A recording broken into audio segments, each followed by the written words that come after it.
So you rest in your faith and you start to move. And when you move, you have faith. And you are at rest in your soul as if you were sitting down, but you are running full speed ahead. That's the Christian life. It begins with faith. So Hebrews chapter 11 and verse 8. Hebrews 11, verse 8. Abraham here.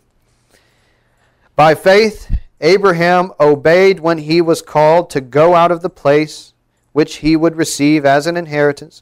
Go out to the place which he would receive as an inheritance. And he went out, not knowing where he was going. Now, what's the more important thing here? Faith or obedience? Well, which one comes first? Faith or obedience?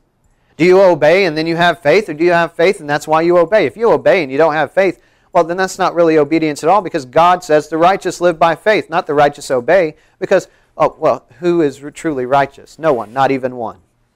Who really obeys God? Not one. Okay, so where do I got to start? Faith. Faith leads to obedience. Obedience does not lead to faith. You don't say, Lord, I don't trust you today, but I'm going to do what you called me to do anyway. No, you say, Lord, I trust you, and I'm going to go out and live faith expressing itself through love. That's it. That's all God called you to do. That's all He wants you to do. Of course, that's the hardest thing that's ever come in front of any of us, but that's what He wants from us. So, does He want us to just obey with no questions asked? Or does He want us to have faith that leads us to obey? A faith that will ask, well, where do I need to go? And if He doesn't answer me, well, I just keep going. Where do I need to go, Lord? Just keep going. Where do I need to go, Lord? Just keep going. Where do I need to go, Lord? Okay, turn left.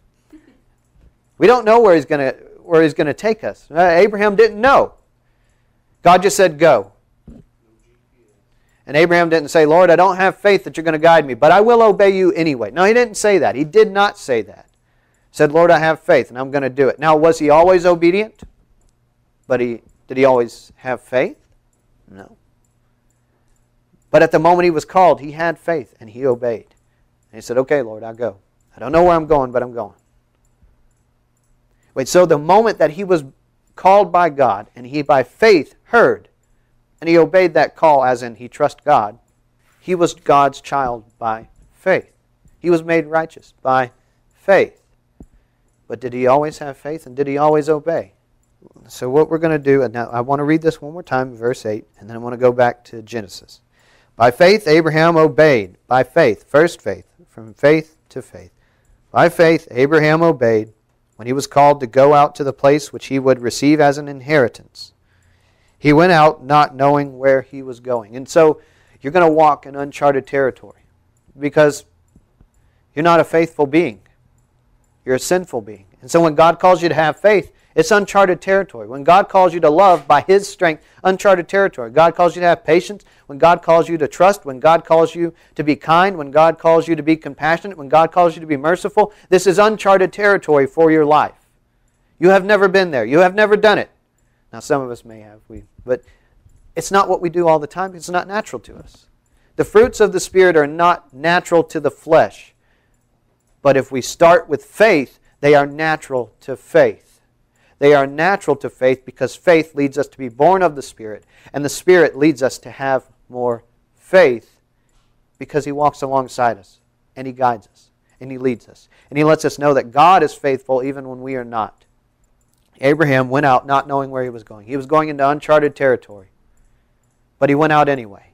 So was he always obedient? Was he always faithful? So Genesis in chapter 12, that's where we're going to. In verse 1 it says, Now the Lord had said to Abram, Go out of your country, from your family, and from your father's house to a land that I will show you. Where's it going to be, Lord? I will show you. All right? Go away from everything you know. Just start going. I will make you a great nation. I will bless you, and I will make your name great, and you shall be a blessing. I will bless those who bless you, and I will curse him who curses you, and in you all the families of the earth shall be blessed. So he says, go where I'm telling you to go, but I'm not telling you to go where yet. Just start moving. And I'm going to give you a lot of good stuff if you just listen, if you just trust me. Abraham doesn't say, well, Lord, you better tell me where I'm going, or I won't even believe you're going to give me the blessing. He just says, well, I believe you're going to guide me, and I believe I'm going to get the blessing. So you know what? I guess I'm just going to go ahead and go. So Christ says, the one and only command we have, first, we got to trust Him. And then love. So, you know, all the fruits of the Spirit are summed up in love. All the works that we do are summed up in love. So God says, have faith, trust me, and love. It's uncharted territory. We've never been there. We've never done it. He doesn't ask us, are you comfortable with this? No, he says, do it. He says, do it. But it starts with recognizing his love. So Abraham had faith because he knew God was faithful. So we have faith, we should, because we know God is faithful. And then when he calls us to uncharted territory, to love, to the uncharted territory, the place where we're going, and we don't know where we're going, and it's like darkness to us, why do we love? Because we know he is loving. We love because he first loved us. And so it's like darkness to us, but the more that we love, the more that we have light. Because the more we walk in him, we walk in the light. And we don't trip and we don't stumble and we don't fall. Because we're walking in the light. And if we should fall, the Proverbs tell us that a righteous man will fall 7 times, get up 8 times. Now, and I'll say this, when we walk in Christ, we're going to fall. He's going to pick us back up. We're going to fall. He's going to pick us back up. Are you going to fall? Yeah, you're going to fall because you're a man. And you're going to choose to close your eyes in the light. You're going to walk in the light and you're going to say, Lord, I don't want to see the light right now. I'm just going to close my eyes. Boom, you're going to fall and he's going to say, okay, open your eyes, dummy, get back up. Here's the light. Right here, me.